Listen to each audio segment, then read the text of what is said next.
안녕하십니까. 신의기능 국방TV 데일리 디펜스입니다. 자, 오늘도 우크라이나 전황, 이스라엘 상황, 각종 안보 소식 같이 살펴보겠습니다. 지난 주말간, 사흘간에 양측이 굉장히 세게 격돌을 했습니다. 그런데 그 중에 이 전투 부대끼리 격돌에서도 대부분 우크라이나군이 격퇴에 성공했고, 그리고 드론 공습을 어마어마하게 가했는데 이게 큰 전과를 거뒀습니다. 자, 러시아군이 5개월에서 6개월 정도 사용해야 할 탄약을 날려버렸는데요. 야, 이러면 앞으로 러시아 전투는 어떻게 할까요? 북한에서 수입한 그런 탄약의 대규모 직접소까지도 날려버렸고요. 자, 이런 엄청난 피해를 입은 러시아군, 어떤 상황인지 조명해 보도록 하겠습니다. 자, 정보 브리핑 먼저 하겠습니다. NBC 방송국은 해리스는 49%, 트럼프는 44%라고 보도했고, CBS 방송은 해리스 52%, 트럼프는 48%, 이렇게 기존 이 주류 언론들은 해리스의 우세를 점점 이렇게 폭을 좀 키워나가면서 점치고 있어요. 일단 통상적으로 이 전체 전미 여론조사에서 한 4% 정도는 차이가 나는 것은 동률이다, 이렇게 보는 것이 맞다라고 해요. 왜냐하면 왜곡 현상 플러스 또 미국의 각 주별로 선거인단을 그냥 뭐 위너스 테이크올, 이기는 자가 다 가져가는 이런 방식으로 인해서 특히 인구는 적은데 선거인단이 되는 그런 주들도 있죠. 그래서 공화당 측이 한 4% 지는 것이 이제 민주당 공화당이 비슷한 거다, 이런 평가들이 있는데, 그래서 지금 이 NBC와 CBS가 각각 4%에서 5% 차이가 나는데 아직은 이거는 뭐 향방을 모른다라는 거고요. 네타냐후 총리는 가자 북부 하마스 잔존병력에 대한 포위 섬멸 작전 검토 중이다 라고 하며 인질이 아직 절반은 살아있을 것이다 라는 희망까지 줬는데, 이게 헤즈볼라, 레바논을 치기 위해서 페이크를 하는 건지 진짜 헤즈볼라도 치고 또 가자지구 하마스도 치고 양측에서 이렇게 전쟁을 하려는 것인지 아직은 알 수 없습니다. 이스라엘군이 베이루트를 대대적으로 공습했습니다. 하마스의 라드완군 작전사령관, 그러니까 리타니강 이남에 있는 군 작전사령관 등 최고위 지도부 대거 폭사했는데요. 자, 여기 보면 이 작전 최고 작전사령관, 그리고 뭐 훈련소장, 또 정보, 방공 뭐 해서 전부 다 죽었어요. 자, 이렇게 되면 지휘부가 다 괴멸되면, 물론 뭐 참모들이 또 올라가고 하겠지만, 이렇게 다 괴멸되면 지휘가 제대로 안 될 텐데, 헤즈볼라 이렇게 이스라엘이 전면적으로 치고 들어가기 전에 거의 뭐 대부분 정리해놓고 이겨놓고 싸우는 작전을 지금 진행 중이다라는 거고요. 할레비 총참모장은 이 헤즈볼라 테러리스트들이 상황을 이해할 때까지 고강도 공습을 계속할 것이다 라고 했는데, 공군기지 F-15를 운영하는 공군기지에 가서 이렇게 현장 지도도 하고, 그리고 이제 인터뷰를 하면서 헤즈볼라 니들 지금 상황 잘 모르는가 본데 우리 니들 다 죽인다, 그러니까 빨리 항복하라 라고 하는 그런 그 영상을 찍었는데, 지금 여기 잠시 이 이스라엘군의 선전 방송이에요. F-15 그리고 F-16I 수파죠. 이런 전투기들이 무장을 잔뜩 장착하고 이륙해서 레바논을 때리러 가는 영상인데, 150대의 전투기를 한 번에 동원해서 레바논을 때렸다고 해요. 그러니까 뭐 사상 최대급의 공습을 또 해버린 거죠. 그러니 아까 라드완군 지도부들이 다 폭사하는 이런 전과를 올렸는데, 이거 이제 계속해 나가겠다라는 거고. 그래서 이스라엘군은 레바논 남부 헤즈볼라 지하시설에 고위력 폭탄을 투하했는데 버섯 구름이 식별됐답니다. 자, 이게 좀 흐릿하지만 보입니다. 버섯 구름이 식별될 정도로 뭔가 탄약건지, 아무튼 이 지역을 또 공습을 해서 이런 전과를 얻었고, 이코노미스트지가 보도를 했습니다. 이스라엘이 레바논 남부의 완충지대 설치 위해서 지상군 침공 준비를 하고 있다 라고 이런 보도를 했는데, 지금 이 동영상 보시면요, 이스라엘군의 트레일러에 메르카바 전차들 잔뜩 얹어서 지금 계속 전방으로 들어가고 있는 이런 모습들이에요. 그래서 이렇게 전방으로 전력들을 추진하고 있는데, 뭐 제가 지난주 말쯤에도 이스라엘 전쟁 개전한 것 같다라는 말씀을 드렸는데, 아직도 개전은 안 하고 사전 정지 작업을 계속하고 있는 모습으로 보입니다. 레바논 정부는 이스라엘이 침공하면 레바논 군도 헤즈볼라와 함께 이스라엘에 맞서 싸울 것이다. 자, 이건 뭐 레바논 정부가 주권 국가이기 때문에 뭐 이런 이야기를 하는 것 같은데, 레바논 정부군은 정말 전력이 너무 약하죠. 그래서 만약에 레바논 정부군이 이스라엘에 맞서 싸운다면 레짐 체인지가 되지 않을까라는 생각도 드네요. 자, 놀라운 이야기가 있습니다. 파키스탄 북부 스와드에서 11개국의 대사를 불러서 행사를 했는데, 그 행사 참석 후에 대사들이 귀환하던 중에 반군이 사제 폭발물 IED로 공격했고, 이게 피격이 당해서 경찰들이 다수 중상을 입었다라는 건데, 호송하는 경찰차가 지금 이렇게 데미지를 입은 게 보이죠.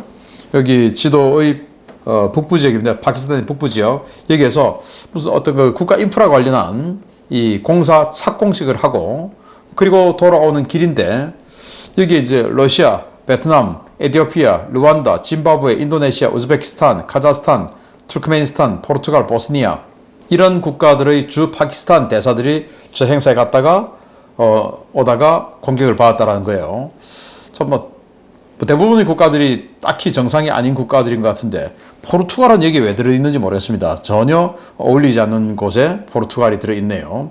아무튼 이런 일이 파키스탄에 벌어졌고, 질산 암모늄을 2만 톤 적재한 러시아 화물선, 지금 뭐 폭발시키려고 저렇게 하는 건지 제가 지난주부터 계속 알려드렸었는데, 그 화물선이 이제 노르웨이 해안을 다 지나와서 이제 노르웨이와 스웨덴, 덴마크 이 인근에 지금 앵커링을 하고 있는 거예요.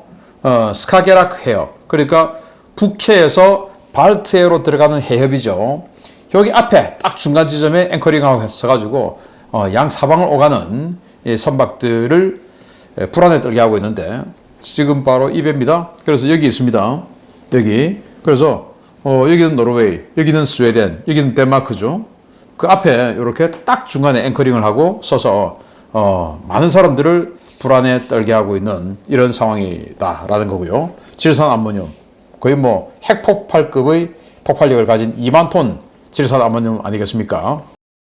자, 미국의 조지 워싱턴 항모가 지난주에 출항했죠. 그런데 다시 또 샌디에고 복귀했어요. 그래서 서태평양 배치가 지연된다. 그러면 당분간 서태평양 우리 지역에 항모가 없는 시기가 계속 지속될 것 같다라는 소식이고, 또 해리 S. 트루먼 항모 전단이 다음 주에 중동 배치하기 위해서 출항한다. 그러니까 지금 시어도어 루즈벨트 항공모함이 귀환을 하고 있죠. 그러니까 루즈벨트와 아마 교대를 하는 전력이 트루먼이다, 이렇게 볼 수 있고요. 자, 우크라이나 주말 3일간의 전황을 보면 굉장히 많은 전과가 발생했습니다. 전차, 장갑차, 차량, 야포 할 것 없이 아주 많은 전과, 병력도 평소보다 좀 더 많아요.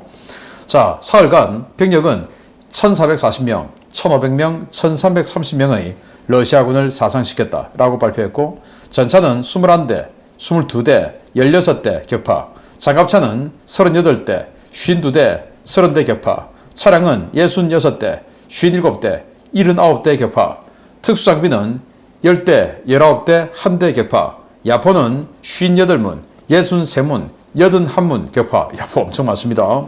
다른장 로켓 4문, 2문, 2문 격파, 무인 항공기 92대, 67대, 71대 격추 등의 전과가 있다라고 밝혔고, 보시다시피 장비가 많다는 것은 러시아군이 공세를 많이 했다는 겁니다. 그것도 쥐어짜서 기계화 부대 많이 가지고 와서 공세를 했다는 겁니다. 공세를 많이 했으니까 장비 파괴가 많죠.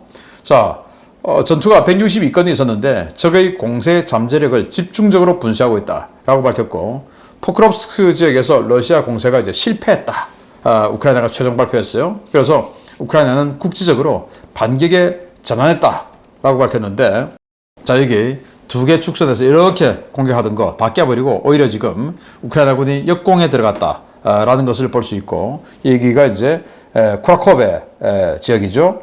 그런데 이걸 전체적으로 포크롭스크 전체적으로 이렇게 보면 여기가 이제 쿠라코베고, 전체적으로 우크라이나군이 지금 반격을 많이 하고 있는, 그리고 반격 규모도 러시아군의 공격 규모보다 훨씬 더 큰 이런 화살표 굵기가 이제 병력 숫자라고 보시면 됩니다. 이런 모습을 볼 수가 있습니다.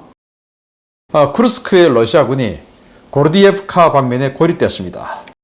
자, 여긴데요. 지금 세인강 이남 또 구출하러 들어가던 러시아군이 여기 지금 우크라이나와의 국경 지역이죠. 이 국경 지역 가장 저지대 지역에 고립돼 있어요. 아마 우크라이나군이 여기에 이제 몰아넣기 해서 이 지역으로 고립시켜버린 게 아닌가 생각이 되고, 이제는 뭐 이렇게 에워싸서 딱 싸먹어버리면 되는 건데, 좀 그런 전과가 빨리 나오길 바랍니다.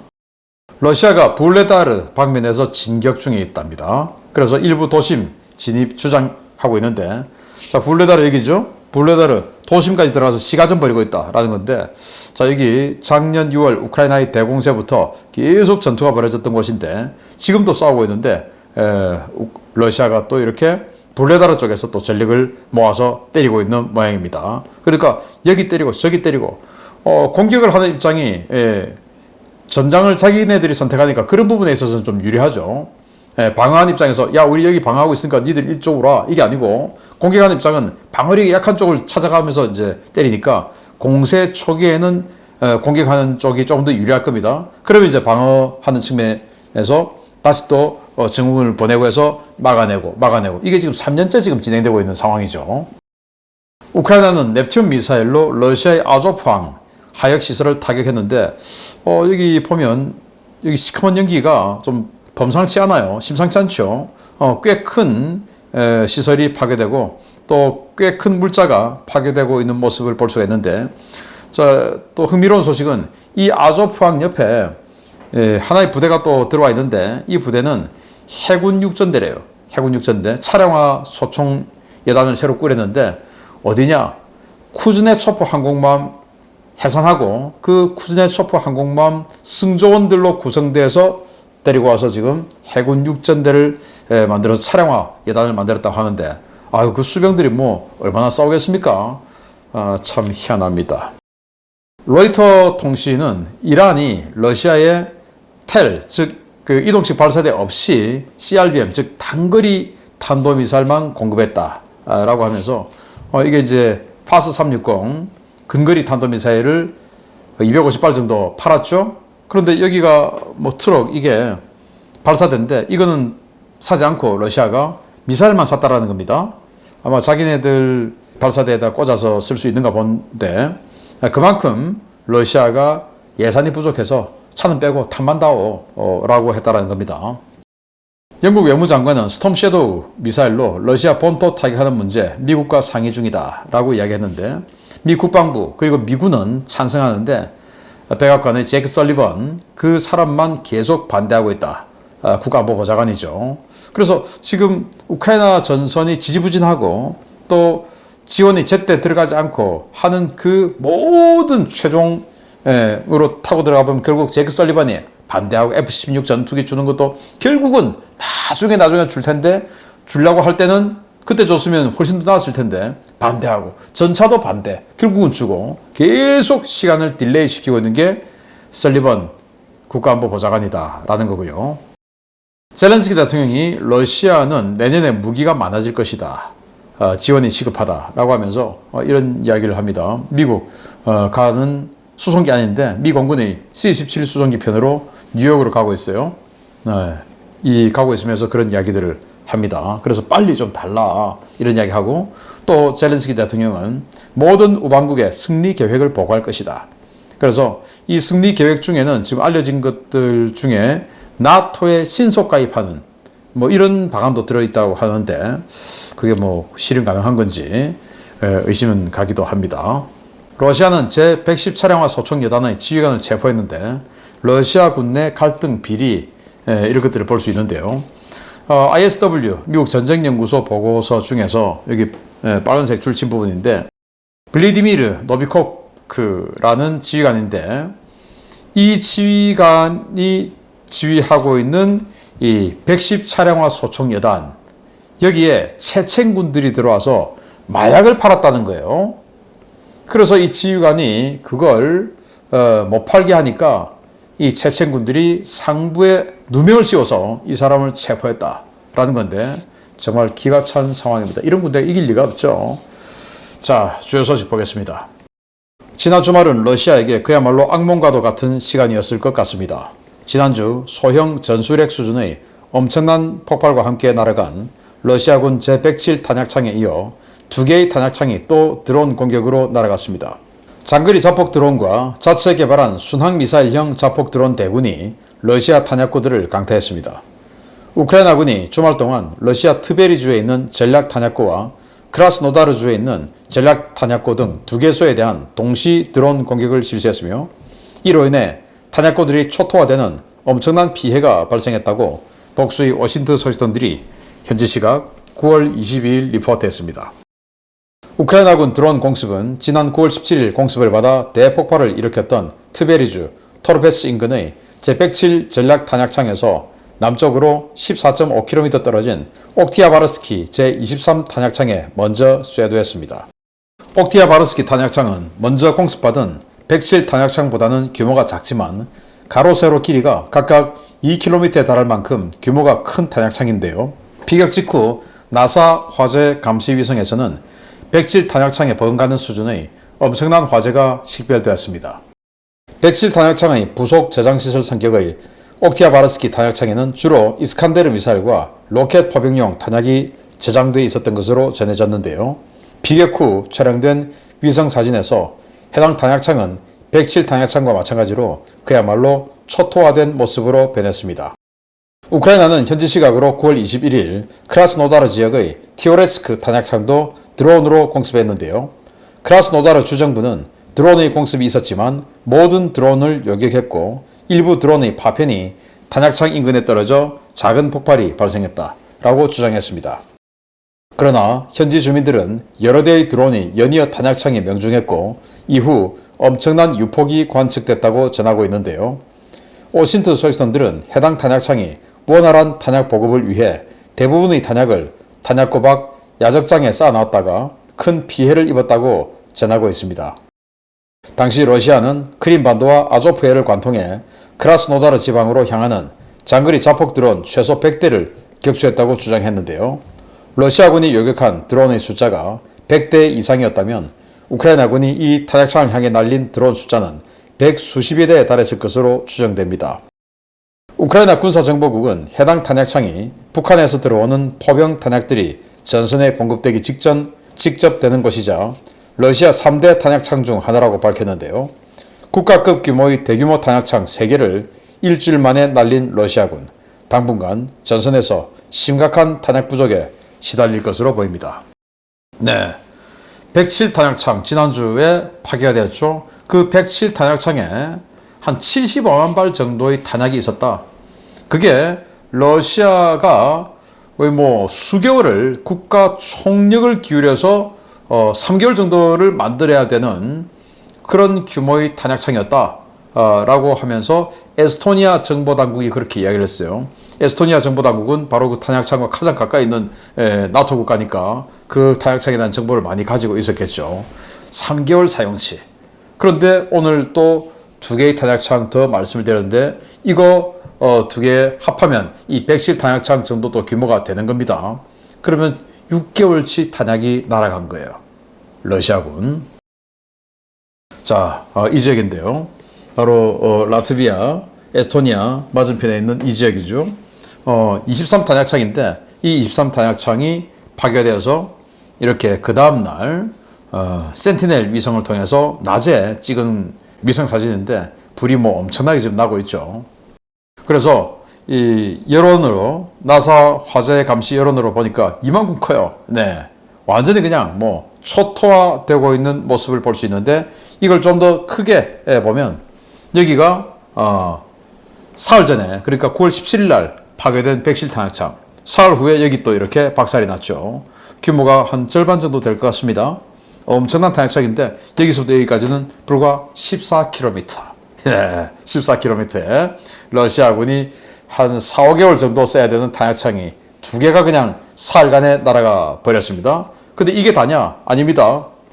자, 여기 도네츠크 또 자포리자 지역으로 탄약을 추진해줘야 될 이 탄약창이 날아갔어요. 크라스노다르 지역의 티오레츠크. 자, 여기 보면 이쪽으로 올라가는 도로가 있고 또 여기에서 또 이쪽으로 가서 예이스크 쪽에서 배를 타고 또 베르단스크로 보내주는 루트도 있고요. 또 이렇게 해서 크림으로 들어가는 루트도 있고 교통은 요 중지예요. 삼거리, 천안 삼거리 같은 삼거리예요. 여기에 탄약창을 만들어놨는데 이게 러시아 3대 탄약창이랍니다. 3대 탄약창. 이걸 때려버렸어요. 그래서 그 다음날 불타고 있는 모습을 볼 수가 있는데 아주 광범위하게 불타고 있어요. 이 지역은 공항지역입니다. 공항지역까지 지금 옮겨 붙었어요. 그리고 화재 감시 위성의 여론을 보면 완전히 그냥 여기 도시가 있고 도시 외곽까지 이제 불이 들어가고 있습니다. 그래서 도시 거주민 수천 명이 지금 피난을 갔다고 그래요. 엄청나게 광범위하게 지금 불이 나고 있습니다. 아까 23 탄약창보다 더 큰 불 같아요. 3대 탄약창 답네요. 그런데 황당한 것이 여기는 밖에다 꺼내놨답니다. 꺼내놨으니까 대충 때려도 그냥 그게 다 불타버리고 폭파해버리죠. 작업하기 쉬우려고. 그러니까 이 사람들은 안전불감증 그런 것들이 모든 것이 중첩되어 있는 거예요. 탄약을 어떻게 꺼내놓습니까? 일하기 수월하려고? 그러면 뭐 전쟁하지 말지 수월하게. 뭐하러 힘들게 전쟁합니까? 이렇게 군기가 빠져있는 러시아. 이제서야 이게 타격이 됐다는 것도 좀 희한한 일인데요. 아무튼 이런 식으로 이제 6개월치 이상의 탄약을 날려 먹어버렸으니까 당분간 특히 이제 지금 보급받은 탄약이 아직은 있을 테니까 각 전선에 이제 추가 보급해줘야 되는 그 로테이션이 올 때 보급이 안 들어오는 거죠. 이러되면 한 달, 두 달 후에 러시아군은 각 전선에서 완전히 이 탄약이 없어서 겁이 나서 총을 쏠 수가 없는 이런 상황이 될 겁니다. 그래서 11월 이때쯤 러시아군이 정말 불안한 이런 상황을 맞게 될 것이다. 근데 그때가 이제 미국 대선 시기인데 어떻게 될지 기대해 봐야 되겠습니다. 마치겠습니다. 감사합니다.